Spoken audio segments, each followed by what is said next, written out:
আসসালামু আলাইকুম, স্বাগত জানাচ্ছি চ্যানেল আই সংবাদে আমি রিদিতা রেজা। শুরুতেই জানিয়ে দিচ্ছি সুপার ফ্রেশ ফর্টিফাইড সয়াবিন তেল সংবাদ শিরোনাম। আন্তর্জাতিক গুম বিরোধী সনদে সই করেছে বাংলাদেশ। উপদেষ্টা পরিষদের সভায় গুমের ঘটনাগুলো তদন্তে কমিশন গঠনের সিদ্ধান্ত। দুদকের মামলায় বিএনপি নেতা মির্জা আব্বাস ও স্ত্রী আফরোজা আব্বাস খালাস, ঢাকার বিশেষ জজ আদালতের আদেশ।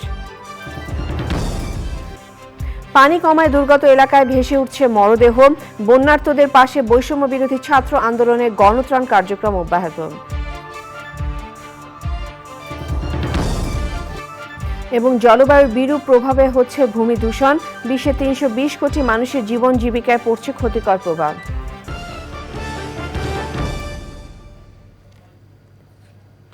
সংবাদ শিরোনামগুলো জানাচ্ছিলাম। এখনকার এই সংবাদ আয়োজন একই সঙ্গে চ্যানেল আই এর ইউটিউব চ্যানেল এবং চ্যানেল আই এর ওটিটি প্ল্যাটফর্ম আই স্ক্রিনে লাইভ স্ট্রিম হচ্ছে। আন্তর্জাতিক গুম বিরোধী সনদে সই করেছে বাংলাদেশ। বৃহস্পতিবার উপদেষ্টা পরিষদের সাপ্তাহিক সভায় প্রধান উপদেষ্টা ডক্টর মোহাম্মদ ইউনূস চুক্তিতে সই করেন। এ সময় প্রধান উপদেষ্টা বলেন, এটি একটি ঐতিহাসিক উপলক্ষ। বলপূর্বক গুমের শিকারদের জন্য আন্তর্জাতিক গুম দিবসের একদিন আগে এই সনদ স্বাক্ষরিত হল। শেখ হাসিনার দীর্ঘ ১৫ বছরের স্বৈরাচারী শাসন আমলে নিরাপত্তা বাহিনীর দ্বারা বলপূর্বক গুমের প্রতিটি ঘটনা তদন্তের জন্য একটি কমিশন গঠন করা হবে বলেও জানানো হয়েছে উপদেষ্টার প্রেস উইং থেকে পাঠানো বিজ্ঞপ্তিতে। উপদেষ্টা পরিষদের বৈঠক নিয়ে জানতে আমরা সরাসরি যোগাযোগের চেষ্টা করছি নীলাদ্রি শেখরের সাথে। নীলাদ্রি, উপদেষ্টা পরিষদের বৈঠকে কি কি বিষয় আলোচনা হয়েছে আপনি কি জানতে পেরেছেন এবং কি সিদ্ধান্ত হয়েছে আমাদেরকে জানাবেন।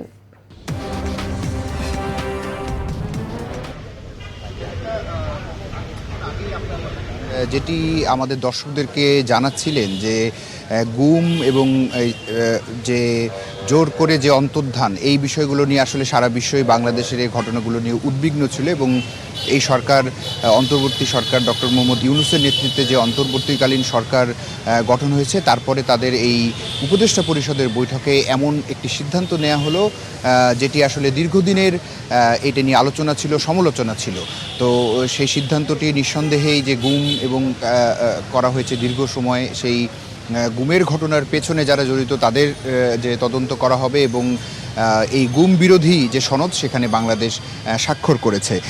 এর পাশাপাশি আমি আরেকটু জানিয়ে রাখি যে 2015 সালে একটি আইন করা হয়েছিল যেটি বিশেষ নিরাপত্তা আইন।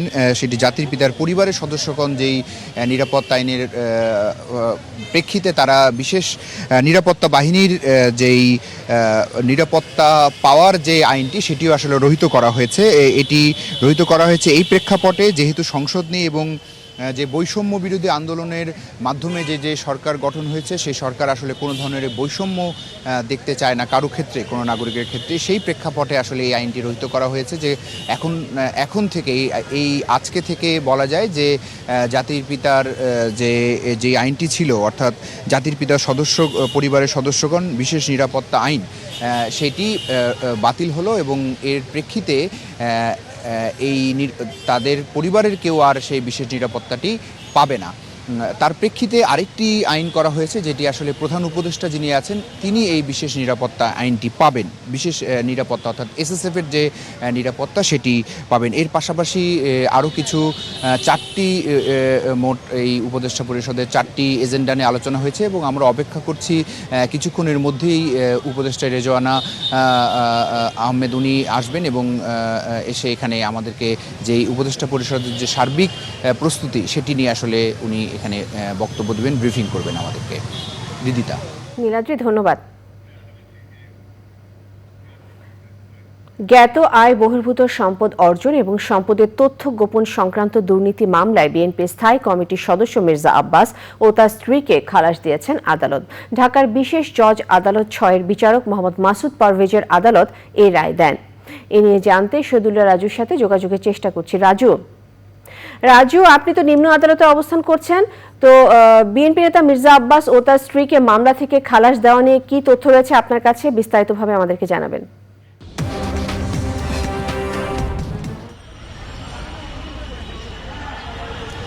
রিদিতা, বিএনপির স্থায়ী কমিটির সদস্য স্থায়ী কমিটির সদস্য মির্জা আব্বাস এবং তার স্ত্রী আফরোজা আব্বাসের বিরুদ্ধে দুদকের 2007 সালে দায়ের করা জ্ঞাত আয় বহির্ভূত সম্পদ অর্জনের মামলায় আজকে রায় হয়েছে এবং রায়ে দুজনকেই খালাস দিয়েছে আদালত।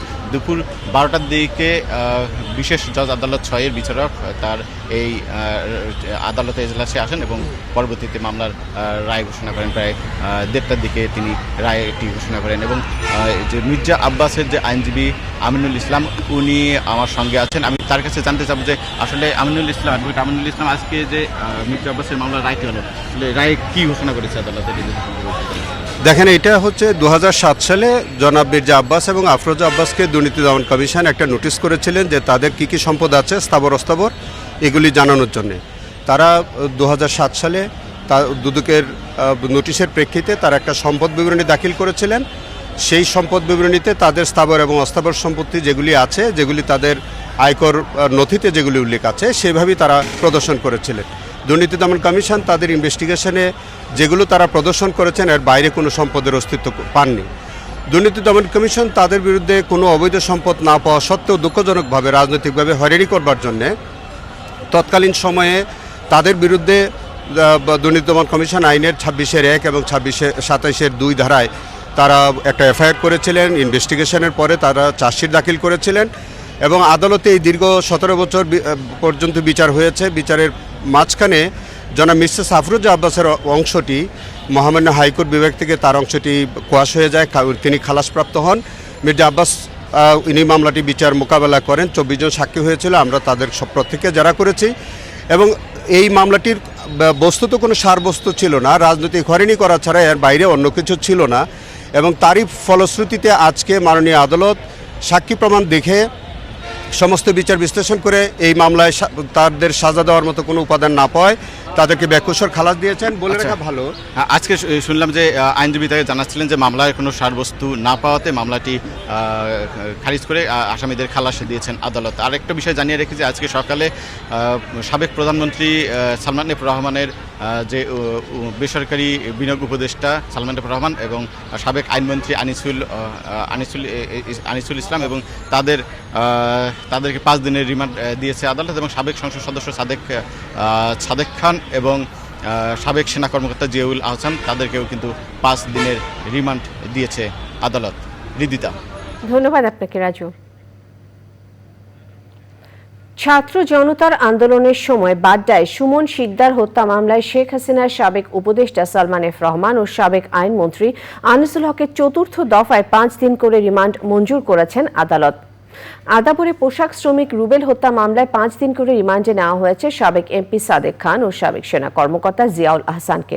সকালে ঢাকার মেট্রোপলিটন ম্যাজিস্ট্রেট নুরুল হুদা চৌধুরীর আদালত রিমান্ডের এসব আদেশ দেন।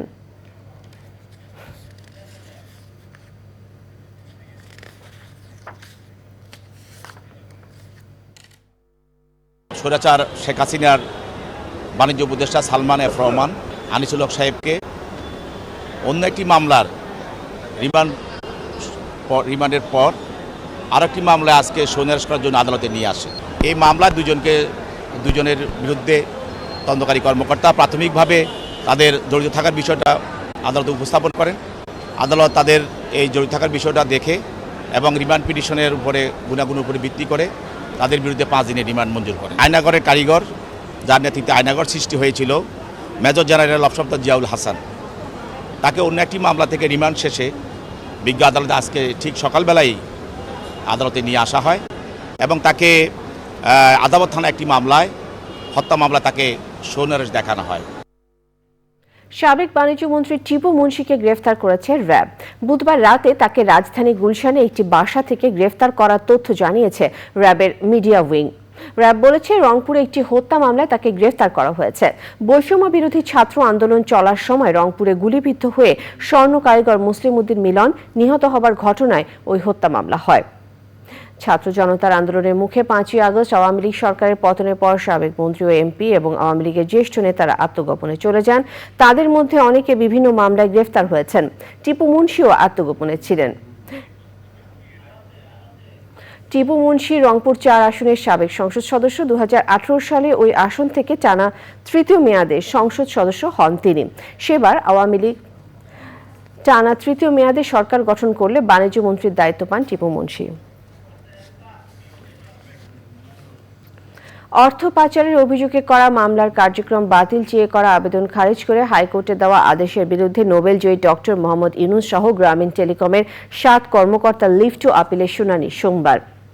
একই সাথে মামলা বাতিল করে নিম্ন আদালতে দেওয়া আদেশ দাখিল করতে বলেছেন আপিল বিভাগ। প্রধান বিচারপতি সৈয়দ রেফাত আহমেদের নেতৃত্বে 5 বিচারপতির বেঞ্চে শুনানি হয়। সে সময় attorney general Mohammad Asaduzzaman appeal বিভাগকে বলেন, প্রধান উপদেষ্টা হওয়ার পর ক্ষমতার অপব্যবহার করে ডক্টর ইউনূসের মামলা তুলে নেওয়া হয়েছে, এটি কেউ বলুক তা তিনি চান না। আইনসম্মতভাবেই ওই মামলার নিষ্পত্তি চান তিনি। অর্থ পাচারের মামলায় গত 12 জুন ডক্টর মোহাম্মদ ইউনূস সহ 14 জনের বিরুদ্ধে অভিযোগ গঠন করেন ঢাকার বিশেষ জজ আদালত 4।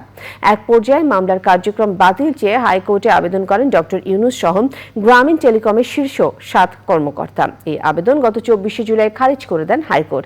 এর বিরুদ্ধে করা লিভ টু আপিল বিচারাধীন থাকা অবস্থায় নিম্ন আদালতে রাষ্ট্রপক্ষের আবেদনের পরিপ্রেক্ষিতে ওই আবেদনও বাতিল করা হয়। ফেনীতে বন্যার পানি কমতে শুরু করেছে। পানি কমায় অনেক মরদেহ পাওয়া যাচ্ছে। চাঁদপুরেও পানি কমছে, লক্ষ্মীপুরে বেড়েছে সাপের উপদ্রব। মিথিলা নাজরীর রিপোর্ট।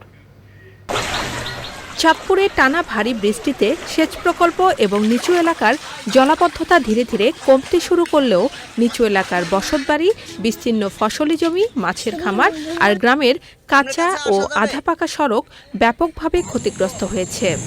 চাঁদপুরে 64টি ইউনিয়নের 55,000 মানুষ ক্ষতিগ্রস্ত হয়েছে। পানি উঠে গেছে, আমরা অনেক কষ্টে আছি, বাচ্চা কাচ্চা নিয়ে রান্না বান্না করতে অনেক কষ্ট।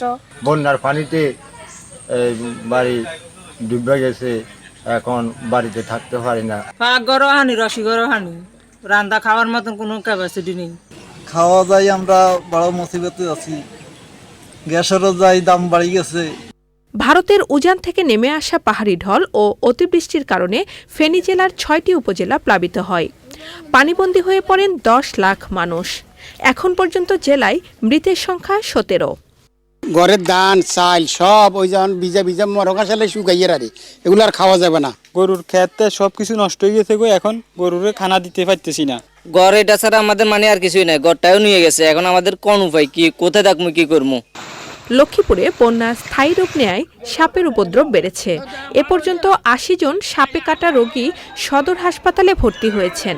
বন্যা যখন শুরু হলো, এইখান থেকে এখনো মতো প্রায় 80 জন রোগী ভর্তি হয়েছে, শিশু, মহিলা, পুরুষ মিলে। কারণটা কি? কারণটা হলো যে পানিতে সাপেরা ঘুরতেছে, শুকনা জায়গা খুঁজে।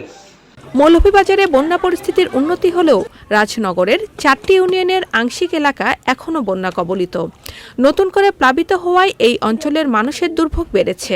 আমরা বাড়ির সাইডের দিকে পানি, এখন তো আমরা বাড়ির কোনো পানি নাই, আমরা বিটার মধ্যে আছি। তখন আমরা বাড়ি করে পানি বিড়া করেছি, আমরা গরু বন্দি আছি, গোত্রে উদার তো বাড়িতে পারতাম না। বন্যা কবলিত এলাকার শিক্ষা প্রতিষ্ঠানে শিক্ষার্থী উপস্থিতি কম। বর্তমানে রাজনগর উপজেলার শিক্ষা ব্যবস্থা কিন্তু একটু স্থিমিত হয়ে গেছে। বিশেষ করে বন্যার দখল কাটিয়ে এখনো কিন্তু শিক্ষা প্রতিষ্ঠানে আমরা খবর পেয়েছি শিক্ষার্থীরা এখনো যাচ্ছে না। সরকারি ও বেসরকারি পর্যায়ে ত্রাণ সামগ্রী বিতরণ অব্যাহত রয়েছে।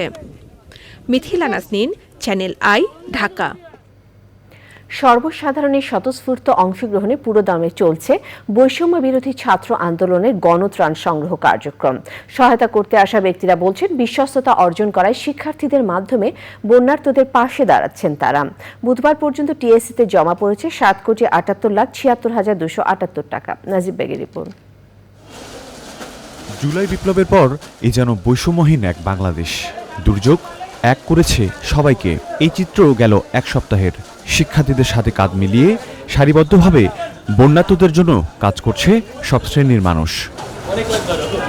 সহায়তায় হাত বাড়িয়েছে দেশি বিদেশি বিভিন্ন সংস্থা। I think the things they do to help people is meaningful and it's powerful. I think we need more and more people to do these things.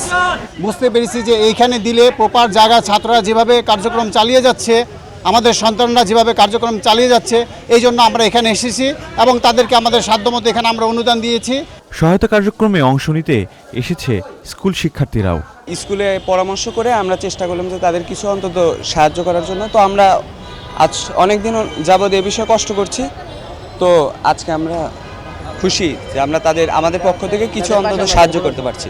আমরা স্কুল থেকে অনেক কষ্ট করার পর আমরা কিছু অর্থ দিতে পারছি, এই জন্য আমাদের খুব ভালো লাগতেছে। ত্রাণ সামগ্রী প্রস্তুত হলে ট্রাকে করে নিয়ে যাওয়া হচ্ছে দুর্গত এলাকায়। তবে অনেক এলাকায় নানা কারণে সহায়তা পৌঁছানো যাচ্ছে না। কিছু কিছু জায়গায় এতটাই দুর্গম, সেখানে হেলিকপ্টার দিয়ে যেতে হয়। ত্রাণ নেওয়ার যে ক্যাপাসিটি সেটা খুবই সীমিত। তো সেই জায়গা থেকে দেখা গিয়েছে একটা হেলিকপ্টারে সর্বোচ্চ কয়েকশো ত্রাণ যাচ্ছে, কিন্তু ওইখানে হাজার হাজার মানুষ মূলত সাফার করছে। তো তাদের কাছে ত্রাণ পৌঁছচ্ছে, কিন্তু সেটি খুবই সীমিত। বৈষম্য বিরোধী ছাত্র আন্দোলনের তথ্য মতে বুধবার পর্যন্ত 7,78,76,000 অর্থ জমার বিপরীতে ব্যয় হয়েছে 71,20,684 টাকা। নাজিব বিক, চ্যানেল আই, ঢাকা। গণফোরামের প্রতিষ্ঠাতা ও এমিরেটাস সভাপতি ডক্টর কামাল হোসেন বলেছেন, বঞ্চিত মানুষের জন্য কাজ করতে ক্ষমতায় যেতে চান তারা। জাতীয় প্রেস ক্লাবে গণফোরামের 31তম প্রতিষ্ঠা বার্ষিকীর অনুষ্ঠানে তিনি বলেন, এর আগে যারাই ক্ষমতায় এসেছে তারাই ক্ষমতা নিজেদের কাজে লাগিয়েছে এবং সীমাহীন অর্থ পাচার করেছে। তিনি বলেন, গত 31 বছরে গণফোরাম যা অর্জন করতে পারেনি এখন তা পারবে। পরে ডক্টর কামাল হোসেনের পক্ষে লিখিত বক্তব্য পাঠ করা হয়। বলা হয়, প্রধান উপদেষ্টা ডক্টর মোহাম্মদ ইউনূসের নেতৃত্বাধীন অন্তর্বর্তী সরকারকে যথাযথ সময় ও সার্বিক সহযোগিতা করা সব রাজনৈতিক দল ও জনগণের নৈতিক দায়িত্ব। আমরা নিজেকে বিক্রি করি নাই, এখানে যারা আছে একজনও বিক্রি হয়নি। আপনারা নিজেকে বিক্রি হতে দেন নাই। যারা বিক্রি হতে দিয়েছে তাদের কি দশা হয়েছে? হ্যাঁ, মন্ত্রী হয়েছে, ক্ষমতা তথাকথিত ক্ষমতা ভোগ করেছে, কিন্তু আজকে কোথাও ওরা দেশ পালাতে হয়। এটার একটা আমাদের শিক্ষা হওয়া উচিত। আমরা এটা সবসময় বিশ্বাস করেছি যে মানুষকে নিয়ে যদি ক্ষমতা না করি, আমরা মানুষের আস্থাকে ধরে মানুষের উপরে ভর করে যদি মানুষের কাজ আমরা না করি, আমরা টিকে থাকতে পারবো না। গণতান্ত্রিক পুনর্গঠনে জাতীয় ও আঞ্চলিক সংলাপ করবে বেসরকারি উন্নয়ন সংস্থা centre for governance studies CGS. CGS এর উপদেষ্টা পরিষদের সদস্য প্রফেসর ডক্টর আলী রিয়াজ মনে করেন, রাষ্ট্রীয় কাঠামোর পুনর্গঠন ছাড়া গণতন্ত্রকে সুরক্ষিত করা যাবে না। অন্তর্বর্তীকালীন সরকারের সামনে চ্যালেঞ্জের অন্যতম অবাধ, সুষ্ঠু এবং অন্তর্ভুক্তিমূলক নির্বাচন আয়োজন। জানাতুল বাক্যে কেকার রিপোর্ট। গত 25 আগস্ট জাতির উদ্দেশ্যে ভাষণ দেন প্রধান উপদেষ্টা ডক্টর মোহাম্মদ ইউনূস। দীর্ঘদিনের গণতন্ত্রহীনতা। এই ভাষণের আলোকে রাজধানীতে বেসরকারি উন্নয়ন সংস্থা সিজিএস এর সংবাদ সম্মেলন। প্রধান উপদেষ্টার ভাষণ দেওয়ার আহ্বানের আলোকে প্রান্তিক মানুষের আশা ও প্রত্যাশার কথা জানিয়ে সিজিএস এর কর্মসূচিগুলো তুলে ধরা হয়। প্রশ্নটা ছিল যে দুর্নীতি রন্ধ্রে রন্ধ্রে, তারপরে এগুলি শেষ করে তারপরে নির্বাচন হবে না নির্বাচন আগেই হবে আর কি। এই দায়িত্বটা সরকারের, এখন যারা দায়িত্বে আছেন তাদের। কিন্তু আমাদের বক্তব্যটা হচ্ছে এই জায়গায় যে কতগুলো মৌলিক বিষয়ে আপনি যদি অ্যাড্রেস করতে না পারেন, তাহলে শুধুমাত্র তাড়াহুড়ার নির্বাচনে গণতান্ত্রিক পুনর্গঠন হবে না। সাংবিধানিক ও আর্থিক প্রতিষ্ঠানগুলোকে দলীয়করণ ও দুর্নীতি থেকে মুক্ত করতে কাঠামোগত সংস্কারের ওপর জোর দেয়া হয়। প্রান্তিক মানুষের অংশগ্রহণে জাতীয় সংবিধান, মানবাধিকার ও গুরুতর আইন লঙ্ঘনে ভুক্তভোগীদের বিচার নিশ্চিতকরণ সহ 8টি ইস্যুতে সংলাপ আয়োজন করবে সিজিএস। অধিকাংশ, এমনকি ওয়েস্টমিনস্টার স্টাইল ডেমোক্রেসিতেও পার্টি লিডার প্রাইম মিনিস্টার হন না, এটাই স্বাভাবিক। এমনকি লিডার অফ দি হাউসও হন না, লিডার অফ দি হাউসও ডিফারেন্ট হয়। এই সংস্কারগুলো করা খুবই জরুরি। ক্ষমতার এককেন্দ্রীকরণের এই পথগুলি যদি আপনি সাংবিধানিকভাবে বন্ধ না করেন, তাহলে ভবিষ্যতে আরও একজন স্বৈরাচারীর তৈরি হওয়ার পথ আসলে আপনি বন্ধ করতে পারবেন না। আমাদের প্রথম যেই সংলাপ সেটা হবে 31 তারিখ, সেটার বিষয় হচ্ছে সংবিধান। সেখানে আমরা এই প্রসঙ্গগুলো আশা করছি অন্যরা আলোচনা করে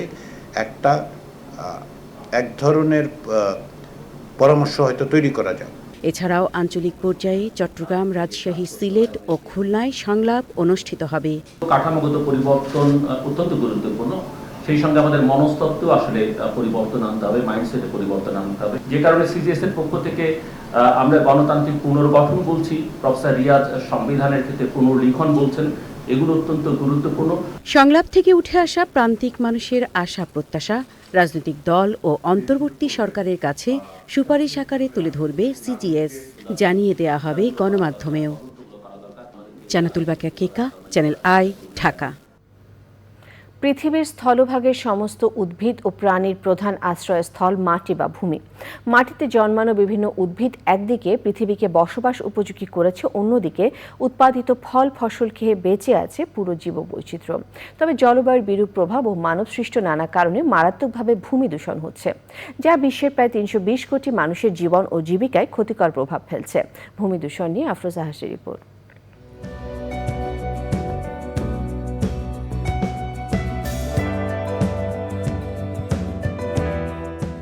ভূমির আবরণ ভেদ করে জন্মানো হাজারো প্রজাতির উদ্ভিদকুলের উপর নির্ভর করে টিকে আছে মানবজাতি সহ পুরো জীববৈচিত্র্য।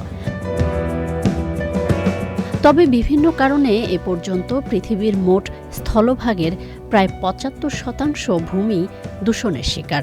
খাদ্য চাহিদা পূরণে দেশের বিস্তীর্ণ ভূমিতে উৎপাদিত হচ্ছে বিভিন্ন ধরনের ফল ফসল। ব্যবহার করা হচ্ছে ক্ষতিকর কীটনাশক ও রাসায়নিক সার। এতে কৃষিপণ্য সহ অন্যান্য উদ্ভিদের যথাযথ পুষ্টি সরবরাহ ও বৃদ্ধি ব্যাহত হচ্ছে। মাটিতে বসবাসকারী বিভিন্ন প্রাণী ক্ষতিগ্রস্ত হওয়ার পাশাপাশি দূষিত হচ্ছে ভূগর্ভস্থ সুপেয় পানির উৎসও। এছাড়া অপরিকল্পিত উন্নয়ন, নগরায়নের পাশাপাশি বাসাবাড়ি, কলকারখানা ও ইলেকট্রিক বর্জ্যের কারণেও ব্যাপক হারে ভূমি দূষণ হচ্ছে। নির্বিচারে পাহাড় কাটা, ভূগর্ভস্থ প্রাকৃতিক সম্পদ আহরণে বাড়ছে ভূমিক্ষয়।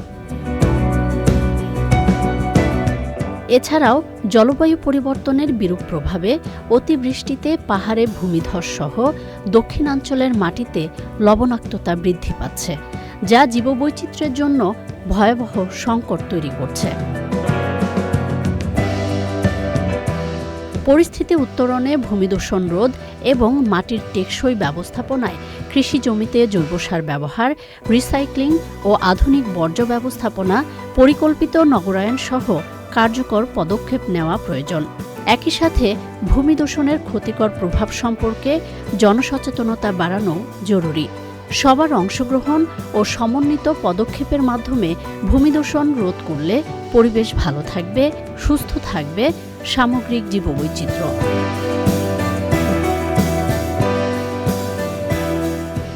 আফরোজা হাসি, প্রকৃতি ও জীবন ডেস্ক, চ্যানেল আই। ভূমি দূষণ নিয়ে পর্ব দেখবেন আজ রাত 10:15 প্রকৃতি ও জীবন অনুষ্ঠানে। সময় হলো বিরতি নেবার। বিরতির পর আরো সংবাদের সাথে জানিয়ে ফিরব।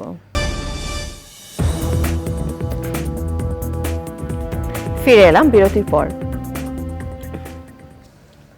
সাইবার নিরাপত্তা সহ সব নিপীড়নমূলক আইন বাতিল করা সহ গণতান্ত্রিক, মানবিক, জনবান্ধব ও অংশগ্রহণমূলক আইন ও নীতিমালা প্রণয়নের দাবি জানিয়েছে মুক্ত গণমাধ্যম ও ডিজিটাল অধিকার কর্মীদের ফোরাম মুক্ত প্রকাশ। ঢাকা রিপোর্টার্স ইউনিটি সাগররিনী মিলনায়তনে আয়োজিত সংবাদ সম্মেলনে দাবিগুলো জানান ফোরামের সদস্যরা। তথ্য ও যোগাযোগ প্রযুক্তি আইনের অধীনে সব মামলা বাতিলের দাবি জানিয়েছে মুক্ত প্রকাশ। এই সময় মুক্ত প্রকাশের চেয়ারম্যান ডক্টর আইরিন জামান সহ আইনজীবী, মানবাধিকার কর্মী, সাংবাদিক সহ ফোরামের সদস্যরা উপস্থিত ছিলেন। নাগরিক অধিকার ও মত প্রকাশের স্বাধীনতার রক্ষায় অন্তর্বর্তী সরকারকে দ্রুত কালা আইনগুলো বাতিলের দাবি জানিয়েছে মুক্ত প্রকাশের সাধারণ সম্পাদক সালিম সামাদ।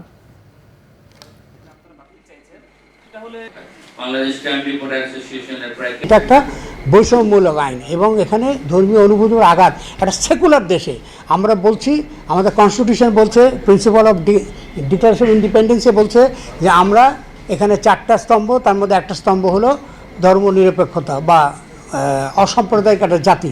সেই অসাম্প্রদায়িক জাতির মধ্যে একটা কী করে ধর্মীয় অনুভূতির আঘাত এটা থাকে কী করে? ধর্মীয় অনুভূতির ঘরে এটা কি পানির গ্লাস নাকি যেটা ভেঙে গেল, পড়ে গেল, ভেঙে চুরমার হয়ে গেল? নিটন টাটা, কৃষি সংবাদ।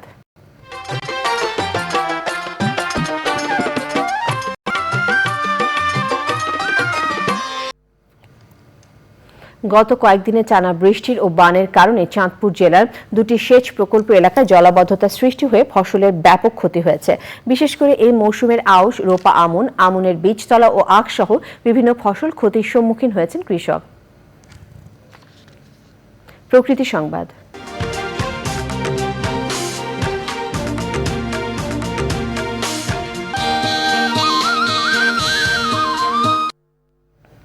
ভোলার বোরহানউদ্দিনের পৌর এলাকার কালীগঙ্গা খাল দখলের মহোৎসব চলছে।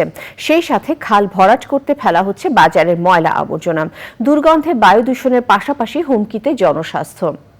দখলদারদের উচ্ছেদের পাশাপাশি পরিষ্কার পরিচ্ছন্নতার মাধ্যমে খালটি দৃষ্টিনন্দন করে তোলার দাবি স্থানীয়দের। খেলার খবর।